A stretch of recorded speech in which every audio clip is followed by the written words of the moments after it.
ಎಲ್ಲರಿಗೂ ವಂದನೆಗಳು. ಈ ದಿನ ನಾವು 10ನೇ ಅಧ್ಯಾಯವನ್ನು ತಿಳ್ಕೊಳ್ಳೋಣ. ಬಾಬಾರವರ ಜೀವನ, ಅವರು ಮಲಗುತ್ತಿದ್ದ ಅಲಿಗೆ, ಶಿರ್ಡಿಯಲ್ಲಿ ಅವರು ನೆಲೆಸಿದ್ದುದು, ಉಪದೇಶಗಳು, ಅವರ ನಮ್ರತೆ ಮತ್ತು ಸುಗಮ ದಾರಿ. ಯಾರು ತಮ್ಮ ಜೀವಿತವನ್ನು ಪರರ ಶ್ರೇಯಸ್ಸಿಗೆ ಮುಡುಪಾಗಿಟ್ಟಿದ್ದರೋ ಅಂತಹ ಶ್ರೀ ಸಾಯಿಬಾಬಾರವರನ್ನು ನೀವು ಯಾವಾಗಲೂ ಧ್ಯಾನಿಸಿರಿ. ಅವರನ್ನು ಧ್ಯಾನಿಸುವುದರಿಂದ ಜನನ ಮರಣವೆಂಬ ಭವಸಾಗರವನ್ನು ದಾಟಬಹುದು. ಇದೊಂದೇ ಸುಲಭ ಸಾಧನೆ. ನಮ್ಮ ಮನಸ್ಸು ನೆಮ್ಮದಿಯಾಗಿರಲು ಪ್ರತಿಕ್ಷಣವೂ ಈ ಸಾಧನೆಯನ್ನು ಅಭ್ಯಾಸ ಮಾಡಬೇಕು. ಇತರ ದೇವತೆಗಳೆಲ್ಲ ಭ್ರಮೆ. ಗುರು ಒಬ್ಬನೇ ದೇವರು. ನಾವು ನಮ್ಮ ಸದ್ಗುರುವಿನಲ್ಲಿ ಅಚಲ ನಂಬಿಕೆ ಇಟ್ಟಿದ್ದಾದರೆ ಅವರು ನಮ್ಮ ಅದೃಷ್ಟ ಒಳ್ಳೆಯದಾಗಿ ಮಾರ್ಪಡಿಸಬಹುದು. ನಿರ್ಮಲ ಚಿತ್ತದಿಂದ ಅವರ ಸೇವೆ ಮಾಡಿದ್ದಾದರೆ ಸಂಸಾರವೆಂಬ ಬಂಧನದಿಂದ ಮುಕ್ತರಾಗಬಹುದು. ನ್ಯಾಯ ಮತ್ತು ಮೀಮಾಂಸೆ ಎಂಬ ವೇದಾಂತಗಳನ್ನು ಅಭ್ಯಾಸ ಮಾಡಬೇಕಿಲ್ಲ. ನಾವು ಗುರುವನ್ನು ಅಂಬಿಗನನ್ನಾಗಿ ಮಾಡಿಕೊಂಡರೆ ನೋವು, ದುಃಖವೆಂಬ ಸಮುದ್ರವನ್ನು ಸುಗಮವಾಗಿ ದಾಟಬಹುದು. ನದಿ ಮತ್ತು ಸಮುದ್ರಗಳನ್ನು ದಾಟುವಾಗ ನಾವು ಅಂಬಿಗನನ್ನು ನಂಬಿರುವ ಹಾಗೆ ಸಂಸಾರ ಬಂಧನದ ಸಮುದ್ರವನ್ನು ದಾಟುವಾಗ ಸದ್ಗುರುವನ್ನು ನಾವು ನಂಬಲೇಬೇಕು. ಅವರು ಭಕ್ತರಿಂದ ನಿಶ್ಚಲ ಭಕ್ತಿಯನ್ನು ಅಪೇಕ್ಷಿಸುತ್ತಾರೆ. ಅವರು ಜ್ಞಾನ ಮತ್ತು ಅಪರಿಮಿತವಾದ ಆನಂದವನ್ನು ನಮಗೆ ದೊರಕಿಸುತ್ತಾರೆ. ಬಾಬಾರವರ ಹಾಸಿಗೆ. ಬಾಬಾರವರು ಹೇಗೆ ನಿದ್ರಿಸುತ್ತಿದ್ದರೆಂಬುದನ್ನು ನೋಡೋಣ. ಶ್ರೀ ನಾನಾ ಸಾಹೇಬ ಡೆಂಗಳೆಯವರು ಬಾಬಾರವರಿಗೆ ಮಲಗಲೋಸುಗ ಒಂದು ಕಟ್ಟಿಗೆಯ ಹಲಿಗೆ ತಂದಿದ್ದರು.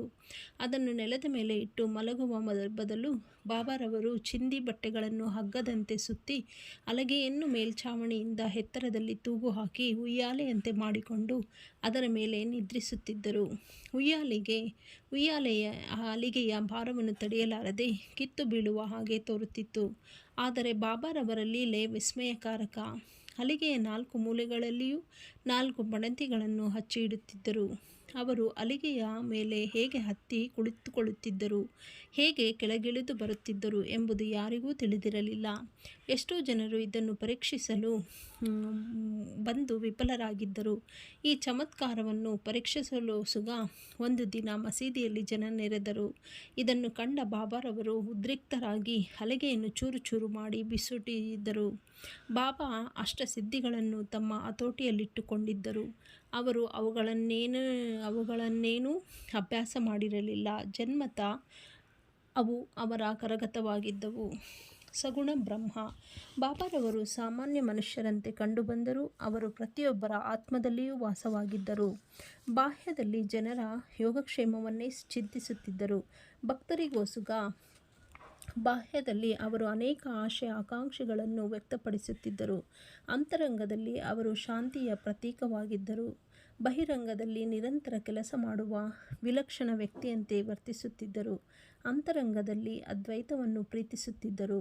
ಬಾಹ್ಯದಲ್ಲಿ ಪ್ರಪಂಚವೆಂಬ ಬಂಧನಕ್ಕೆ ಸಿಕ್ಕಿದ್ದರು. ಕೆಲವು ಬಾರಿ ಪ್ರತಿಯೊಬ್ಬರನ್ನು ಪ್ರೀತಿ ಮತ್ತು ಆದರಗಳಿಂದ ಕಾಣುತ್ತಿದ್ದರು. ಕೆಲವು ವೇಳೆ ಅವರ ಮೇಲೆ ಕಲ್ಲೆಸೆಯುತ್ತಿದ್ದರು. ಅನೇಕ ಸಾರಿ ಕೆಲವರನ್ನು ತಪ್ಪಿಕೊಂಡು ಶಾಂತಿಮೂರ್ತಿಯಾಗುತ್ತಿದ್ದರು. ಮತ್ತೊಮ್ಮೆ ಅವರನ್ನು ದೂಷಿಸುತ್ತಿದ್ದರು. ಯಾವಾಗಲೂ ಆತ್ಮಚಿಂತನೆಯಲ್ಲಿಯೇ ತಲ್ಲೀನರಾಗಿ ಭಕ್ತರನ್ನು ಆದರದಿಂದ ಕಾಣುತ್ತಿದ್ದರು. ಅವರು ಒಂದು ಆಸನದಲ್ಲಿ ಕುಳಿತಿರುತ್ತಿದ್ದರು. ಎಲ್ಲಿಗೂ ಪ್ರಯಾಣ ಮಾಡುತ್ತಿರಲಿಲ್ಲ. ಯಾವಾಗಲೂ ಕೈಯಲ್ಲಿ ಸಟಕ ಇಟ್ಟುಕೊಂಡಿರುತ್ತಿದ್ದರು. ಐಶ್ವರ್ಯ, ಕೀರ್ತಿಗಾಗಿ ಎಂದೂ ಆಸೆಪಡುತ್ತಿರಲಿಲ್ಲ. ಭಿಕ್ಷೆ ಬೇಡಿ ಜೀವಿಸುತ್ತಿದ್ದರು. ಯಾವಾಗಲೂ ಅಲ್ಲಾ ಮಾಲಿಕ್, ದೇವರು ದೊಡ್ಡವನು ಎನ್ನುತ್ತಿದ್ದರು. ಅವರು ಜ್ಞಾನದ ಗಣಿಯಾಗಿದ್ದರು. ನಿಜಕ್ಕೂ ಅವರು ದತ್ತ ದೇವರು. ನಿಜವಾಗಿಯೂ ಅದೃಷ್ಟವಂತರಾದ ಕೆಲವರಿಗೆ ಮಾತ್ರ ಈ ನಿಧಿ ಪೆಟ್ಟಿಗೆ ದೊರಕಿತು. ಯಾರೂ ಅವರ ನಿಜವಾದ ವ್ಯಕ್ತಿತ್ವವನ್ನು ತಿಳಿಯಲಿಲ್ಲವೋ ಅಂಥವರು ದುರದೃಷ್ಟಶಾಲಿಗಳೇ ಸರಿ. ಶಿರ್ಡಿಯಲ್ಲಿ ಅವರು ನೆಲೆಸಿದುದು, ಅವರ ಜನ್ಮ. ಬಾಬಾರವರ ಮಾತಾಪಿತೃಗಳಾರು, ಅವರ ನಿಜವಾದ ಜನ್ಮದಿನ ಯಾವುದು ಎಂಬುದು ಯಾರಿಗೂ ತಿಳಿದಿಲ್ಲ. ಆದರೆ ಅವರು ಶಿರ್ಡಿಯಲ್ಲಿ ಬಂದು ನೆಲೆಸಿದ ವರ್ಷದ ಆಧಾರದ ಮೇಲೆ ಅವುಗಳನ್ನು ಅಂದಾಜಾಗಿ ನಿರ್ಧರಿಸಬಹುದು. ಬಾಬಾರವರು ತಮ್ಮ ಸುಮಾರು 16ನೇ ವಯಸ್ಸಿನಲ್ಲಿ ಮೊದಲು ಶಿರ್ಡಿಯಲ್ಲಿ ಕಾಣಿಸಿಕೊಂಡರು. ಅಂದಿನಿಂದ ಅವರು 3 ವರ್ಷಗಳವರೆಗೆ ಶಿರ್ಡಿಯಲ್ಲಿದ್ದರು. ಮುಂದೆ ಕೆಲವು ಕಾಲ ಕಣ್ಮರೆಯಾಗಿದ್ದರು. ನಂತರ ಅವರು ಚಾಂದ್ ಪಾಟೀಲರ ಮದುವೆಯ ದಿಬ್ಬಣದ ಜೊತೆಯಲ್ಲಿ ಮತ್ತೊಮ್ಮೆ ಶಿರ್ಡಿಗೆ ಬಂದರು. ಆಗ ಅವರಿಗೆ ಸುಮಾರು 20 ವರ್ಷ ವಯಸ್ಸಿರಬಹುದು. ಅಂದಿನಿಂದ ಅವರು 60 ವರ್ಷಗಳವರೆಗೆ ಶಿರಡಿಯಲ್ಲಿ ನೆಲೆಸಿದ್ದರು. ಬಾಬಾ 1918ರಲ್ಲಿ ಸಮಾಧಿ ಹೊಂದಿದರು. ಇದರಿಂದ ಬಾಬಾರವರು ಸುಮಾರು 1838ರಲ್ಲಿ ಜನಿಸಿದರು ಎಂದು ನಾವು ಹೇಳಬಹುದು. ಬಾಬಾರವರ ಉಪದೇಶಗಳು 17ನೇ ಶತಮಾನದಲ್ಲಿ ಬಾಳಿ ಬದುಕಿದ 1608 1681 ಸಂತ ರಾಮದಾಸರು ಗೋವು ಮತ್ತು ಬ್ರಾಹ್ಮಣರನ್ನು ಯವನರ ದೌರ್ಜನ್ಯದಿಂದ ಪಾರು ಮಾಡಿ ಜೀವನದ ಗುರಿಯನ್ನು ಸಾಧಿಸಿದರು. ನಂತರ ಮುಂದಿನ 2 ಶತಮಾನಗಳಲ್ಲಿ ಹಿಂದೂ ಮತ್ತು ಮುಸ್ಲಿಂ ಜಾತಿಯ ಕಲಹಗಳು ಪುನಃ ತಲೆ ಎತ್ತಿದ್ದವು. ಇವುಗಳನ್ನು ನಿರ್ಮೂಲ ಮಾಡಲು ಬಾಬಾರವರು ಜನ್ಮ ತಾಳಿದರು. ಶ್ರೀರಾಮ ಹಿಂದೂಗಳ ದೇವರು, ರಹೀಮ ಮಹಮ್ಮದೀಯರ ದೇವರು, ಇಬ್ಬರೂ ಒಂದೇ ಎಂದು ಬಾಬಾ ಯಾವಾಗಲೂ ಉಪದೇಶಿಸುತ್ತಿದ್ದರು. ಅವರಲ್ಲಿ ಸ್ವಲ್ಪವಾದರೂ ವ್ಯತ್ಯಾಸವಿರಲಿಲ್ಲ. ವಿನಾಕಾರಣ ಭಕ್ತರು ಏಕೆ ಕಲಹ ಮಾಡಬೇಕು ಎಂದು ಬಾಬಾ ಕೇಳುತ್ತಿದ್ದರು. ಜಾತಿ ಭೇದವೇಕೆ? ಎಲ್ಲ ಧರ್ಮಗಳೂ ಒಂದೇ ಎಂದು ಒಗ್ಗಟ್ಟಾಗಿರಿ. ರಾಷ್ಟ್ರದ ಐಕ್ಯಮತವನ್ನು ಸಾಧಿಸಿರಿ. ತಾರತಮ್ಯ ಮಾಡಿ ವಾದಿಸುವುದರಿಂದ ಫಲವೇನು? ನಿಮ್ಮ ಯೋಗಕ್ಷೇಮ ನೋಡಿಕೊಳ್ಳಿರಿ. ದೇವರು ನಿಮ್ಮನ್ನು ಕಾಪಾಡುತ್ತಾನೆ. ಯೋಗ, ಯಾಗ, ತಪಸ್ಸು ಮತ್ತು ಜ್ಞಾನ ಇವು ಪರಮಾತ್ಮನನ್ನು ಸೇರುವ ಸಾಧನಗಳು.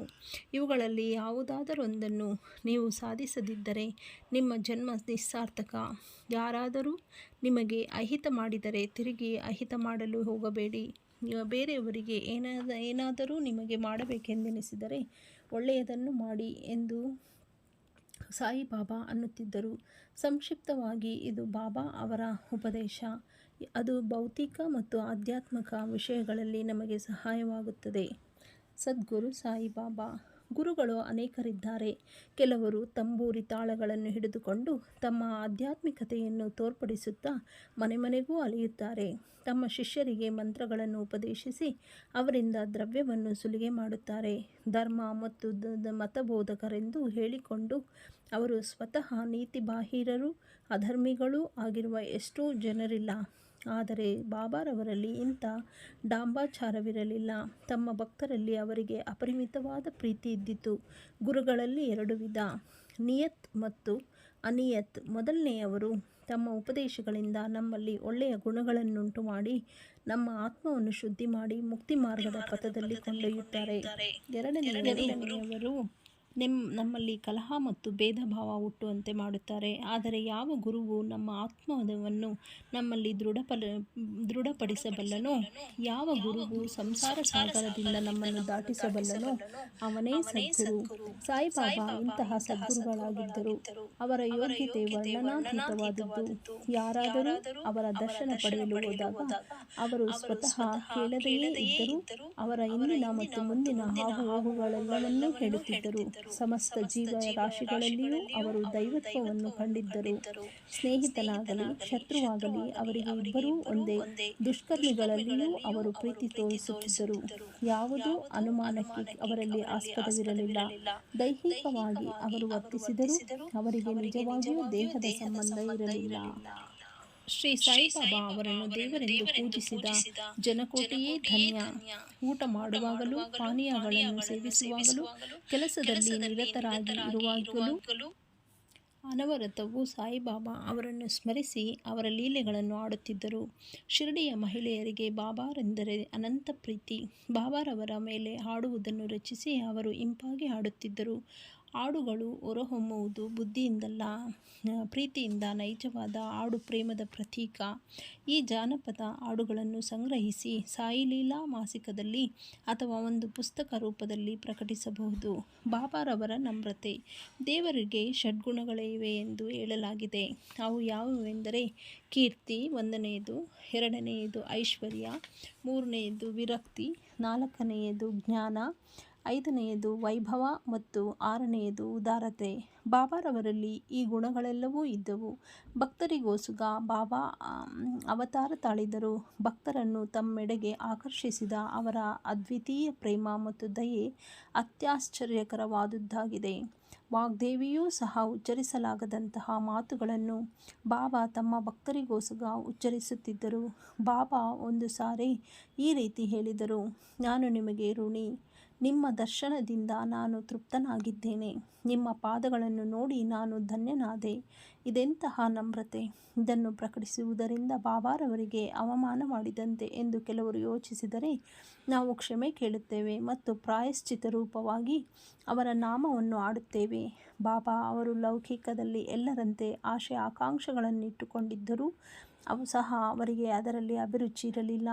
ಆಹಾರವನ್ನು ಸೇವಿಸುತ್ತಿದ್ದರೂ ರುಚಿಯ ಕಡೆಗೆ ಗಮನವಿರಲಿಲ್ಲ.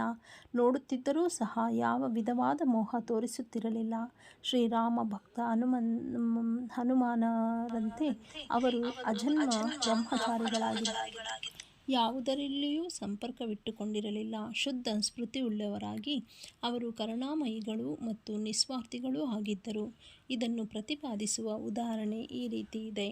ನಾನಾವಲ್ಲಿ ಶಿರಡಿಯಲ್ಲಿ ಒಬ್ಬ ವಿಲಕ್ಷಣ ವ್ಯಕ್ತಿಯಾದ ನಾನಾವಲ್ಲಿ ಎಂಬ ಫಕೀರನಿದ್ದನು. ಅವನು ಬಾಬಾರವರ ಚಲನವಲನಗಳನ್ನೇ ವೀಕ್ಷಿಸುತ್ತಿದ್ದನು. ಒಂದು ದಿನ ಅವನು ಬಾಬಾರವರಲ್ಲಿಗೆ ಬಂದು, ನಿಮ್ಮ ಆಸನವನ್ನು ಬಿಟ್ಟೇಳಿರಿ, ನಾನು ಅಲ್ಲಿ ಕುಳಿತುಕೊಳ್ಳುತ್ತೇನೆ ಎಂದನು. ಬಾಬಾರವರು ಕೂಡಲೇ ಎದ್ದು ಆಸನ ಬಿಟ್ಟು ಕೊಟ್ಟರು. ನಾನಾವಲ್ಲಿ ಅಲ್ಲಿ ಸ್ವಲ್ಪ ಕಾಲ ಕುಳಿತುಕೊಂಡು ನಂತರ ಎದ್ದು ಬಂದು ಪುನಃ ಬಾಬಾರವರಿಗೆ ಆಸನ ಬಿಟ್ಟುಕೊಟ್ಟನು. ಬಾಬಾರವರು ಆಸನದಲ್ಲಿ ಕುಳಿತುಕೊಂಡ ನಂತರ ನಾನಾವಲ್ಲಿ ಮತ್ತೆ ಅವರ ಪಾದಕ್ಕೆರಗಿ ನಮಸ್ಕರಿಸಿ ಹೊರಟು ಹೋದನು. ಇದರಿಂದ ಬಾಬಾರವರಿಗೆ ಸ್ವಲ್ಪವೂ ಅಸಮಾಧಾನವಾಗಲಿಲ್ಲ. ಅನಂತರ ನಾನಾವಲ್ಲಿ ಬಾಬಾರವರ ಪರಮ ಭಕ್ತರಾಗಿ ಬಾಬಾರವರು ಮಹಾಸಮಾಧಿ ಹೊಂದಿದ ಸ್ವಲ್ಪ ದಿನಗಳಲ್ಲಿಯೇ ಪರಲೋಕ ಯಾತ್ರೆ ಬೆಳೆಸಿದನು. ಸುಗಮವಾದ ದಾರಿ. ಸಾಧು ಸಂತರ ಕಥೆಗಳನ್ನು ಕೇಳುವುದು ಮತ್ತು ಅವರ ಜೊತೆ ವಾಸ ಮಾಡುವುದು. ಬಾಬಾರವರ ಲೌಕಿಕದಲ್ಲಿ ಸಾಮಾನ್ಯ ಮನುಷ್ಯರಂತೆ ವರ್ತಿಸುತ್ತಿದ್ದರು. ಅವರ ನಡೆ ನುಡಿಗಳಲ್ಲಿ ಒಂದು ವಿಶೇಷತೆ ಇತ್ತು. ಇದರಿಂದ ಅಪರೂಪವಾದ ಪ್ರತಿಭೆ ಕಂಡುಬರುತ್ತಿತ್ತು. ಅವರು ಮಾಡುವುದೆಲ್ಲವೂ ಭಕ್ತರ ಹಿತಕ್ಕಾಗಿಯೇ. ಅವರು ತಮ್ಮ ಭಕ್ತರಿಗೆ ಯಾವುದೊಂದು ಯೋಗಾಸನವನ್ನಾಗಲಿ ಧಾರ್ಮಿಕ ರೀತಿಯನ್ನಾಗಲಿ ಹೇಳಿಕೊಡಲಿಲ್ಲ. ಮಂತ್ರೋಪದೇಶ ಮಾಡುತ್ತಿರಲಿಲ್ಲ. ಅಹಂಭಾವವನ್ನು ತ್ಯಜಿಸಿ ಯಾವಾಗಲೂ ಸಾಯಿ ಸಾಯಿ ಎಂದು ಉಚ್ಚರಿಸಿರೆಂದು ಮಾತ್ರ ಬಾಬಾ ಹೇಳುತ್ತಿದ್ದರು. ಇದರಂತೆ ನೀವು ನಡೆದರೆ ನಿಮ್ಮ ತೊಂದರೆಗಳೆಲ್ಲವೂ ನಿವಾರಣೆಯಾಗುತ್ತವೆ. ಅಗ್ನಿಕುಂಡದ ಮುಂದೆ ಕುಳಿತು ಯಾಗ ಮಾಡುವುದು ಬ್ರಾಹ್ಮಣರಿಗೆ ಮಾತ್ರ ಸಾಧ್ಯ. ಅದು ಬೇರೆ ವರ್ಗದವರಿಗೆ ಸಾಧ್ಯವಿಲ್ಲ. ಯೋಚನೆ ಮಾಡುವುದೊಂದೇ ಮನಸ್ಸಿನ ಕೆಲಸ. ಯೋಚಿಸದೆ ಮನಸ್ಸು ಒಂದು ಕ್ಷಣವಾದರೂ ಇರಲಾರದು. ಅದಕ್ಕೆ ಇಂದ್ರಿಯ ವಸ್ತುವನ್ನು ಕೊಟ್ಟರೆ ಅದನ್ನೇ ಕುರಿತು ಚಿಂತಿಸುತ್ತದೆ. ಗುರುವನ್ನು ಕೊಟ್ಟರೆ ಅವನನ್ನೇ ಕುರಿತು ಚಿಂತಿಸುತ್ತದೆ. ನೀವು ಬಾಬಾರವರ ಗುಣ ಮತ್ತು ಪ್ರತಿಭೆಯನ್ನು ಕೇಳಿರುವಿರಿ. ಅದನ್ನು ಪ್ರತಿದಿನವೂ ಕೇಳಿರಿ. ಇದೇ ನೀವು ಬಾಬಾರವರಿಗೆ ಸಲ್ಲಿಸಬಹುದಾದ ನೈಸರ್ಗಿಕ ಪೂಜೆ. ಸಂತರ ಕಥೆಗಳನ್ನು ಕೇಳುವುದು ಈ ಹಿಂದೆ ಹೇಳಿದ ಸಾಧನಗಳಷ್ಟು ಕಷ್ಟವಲ್ಲ. ಅದು ನಿಮ್ಮನ್ನು ಸಂಸಾರ ಬಂಧನದ ಹೆದರಿಕೆಯಿಂದ ತಪ್ಪಿಸಿ ಧಾರ್ಮಿಕ ಪಥದೆಡೆಗೆ ಸಾಗಿಸುತ್ತದೆ. ಆದುದರಿಂದ ಅಂಥ ಕಥೆಗಳನ್ನು ಕೇಳಿರಿ ಮತ್ತು ಮನಸ್ಸಿನಲ್ಲಿ ಗ್ರಹಿಸಿಕೊಳ್ಳಿರಿ. ಇದನ್ನು ಮಾಡಿದರೆ ಎಲ್ಲ ವರ್ಗದವರೂ ಪರಿಶುದ್ಧರಾಗಬಹುದು. ನೀವು ಎಲ್ಲಿಯೇ ಇರಿ, ಯಾವುದೇ ಕೆಲಸ ಮಾಡುತ್ತೀರಿ, ನಿಮ್ಮ ಮನಸ್ಸನ್ನು ಶ್ರೀ ಸಾಯಿಯವರಲ್ಲಿ ಇಡಿ. ಅವರು ಖಂಡಿತವಾಗಿಯೂ ನಿಮ್ಮನ್ನು ಆಶೀರ್ವದಿಸುವರು. ಇದೇ ಬಾಬಾ ಅವರನ್ನು ಅರಿಯಲು ಸುಲಭವಾದ ಸಾಧನ. ಎಲ್ಲರೂ ಇದನ್ನು ಅಭ್ಯಾಸ ಮಾಡಲಾರರು. ಕಾರಣ, ಭಗವಂತನ ದಯೆ ಇಲ್ಲದೆ ನಮಗೆ ಸಂತರ ಕಥೆಗಳನ್ನು ಕೇಳುವ ಮನಸ್ಸು ಬರುವುದಿಲ್ಲ. ಅವರ ಕಥೆಗಳನ್ನು ಕೇಳಿದರೆ ಅವರೊಡನಿದ್ದಂತೆಯೇ. ಸಂತರೊಡನೆ ಇರುವುದು ಬಹುಮುಖ್ಯವಾದುದು. ಅದು ನಿಮ್ಮ ದೇಹ ಸ್ಮೃತಿಯನ್ನು ತಪ್ಪಿಸಿ ಅಹಂಭಾವವನ್ನು ತೆಗೆದೊಗೆದು ಜನನ ಮರಣಗಳಿಂದ ನಮ್ಮನ್ನು ವಿಮುಕ್ತ ಮಾಡಿ ಹೃದಯದ ಎಲ್ಲ ಗಂಟುಗಳನ್ನು ಬಿಡಿಸಿ ಶುದ್ಧ ಚೈತನ್ಯವಾದ ಆ ವಾಸುದೇವನಲ್ಲಿಗೆ ನಿಮ್ಮನ್ನು ಕರೆದೊಯ್ಯುತ್ತದೆ. ಇದು ಇಂದ್ರಿಯ ವಸ್ತುಗಳಲ್ಲಿ ವಿರಕ್ತಿ ಹುಟ್ಟಿಸಿ ನಿಸ್ವಾರ್ಥಗಳನ್ನಾಗಿ ಮಾಡಿ ಧಾರ್ಮಿಕ ಪಥದೆಡೆಗೆ ಸಾಗಿಸುತ್ತದೆ. ಪೂಜೆ, ಭಕ್ತಿ ಅಥವಾ ಅವರ ನಾಮಸ್ಮರಣೆ ಎಂಬ ಸಾಧನಗಳು ನಿಮಗೆ ಸಾಧ್ಯವಾಗದಿದ್ದರೆ ಆ ಪರಮಾತ್ಮನನ್ನೇ ನಿಶ್ಚಲ ಚಿತ್ತದಿಂದ ಧ್ಯಾನಿಸಿದರೆ ಈ ಸಂಸಾರ ಸಾಗರವನ್ನು ದಾಟಬಹುದು. ಇದಕ್ಕೋಸ್ಕರವೇ ಸಾಧು ಸಂತರು ಜನ್ಮ ತಾಳುವುದು. ನಮ್ಮ ಪಾಪಗಳನ್ನು ನಿರ್ಮೂಲ ಮಾಡುವ ಗಂಗೆ, ಗೋದಾವರಿ, ಕೃಷ್ಣೆ, ಕಾವೇರಿ ನದಿಗಳು ಸಹ ಸಂತರು ತಮ್ಮಲ್ಲಿ ಬಂದು ಸ್ನಾನ ಮಾಡಿ ತಮ್ಮನ್ನು ಪವಿತ್ರ ಮಾಡಬೇಕೆಂದು ಹಾತೊರೆಯುತ್ತವೆ. ಇದು ಸಂತರ ವೈಭವ. ನಮಗೆ ಬಾಬಾರವರ ಪಾದದರ್ಶನ ಲಭಿಸಿದುದು ನಮ್ಮ ಪೂರ್ವಜನ್ಮದ ಸುಕೃತವೇ ಸರಿ. ಮಸೀದಿಯ ಒಂದು ಮೂಲೆಯಲ್ಲಿ ದಯಾಮಯರಾಗಿ ಊದಿಯನ್ನು ನೀಡುತ್ತಿರುವ ಬಾಬಾ ಅವರ ಚಿತ್ರವನ್ನು ನೆನಪಿನಲ್ಲಿಟ್ಟುಕೊಂಡು ಸದ್ಗುಣ ಸಂಪನ್ನರಾದ ಅವರನ್ನು ಧ್ಯಾನಿಸಿ ಈ ಅಧ್ಯಾಯವನ್ನು ಮುಗಿಸೋಣ. ಶ್ರೀ ಸಾಯಿ ಪ್ರಣಾಮ. ಎಲ್ಲರಿಗೂ ವಂದನೆಗಳು.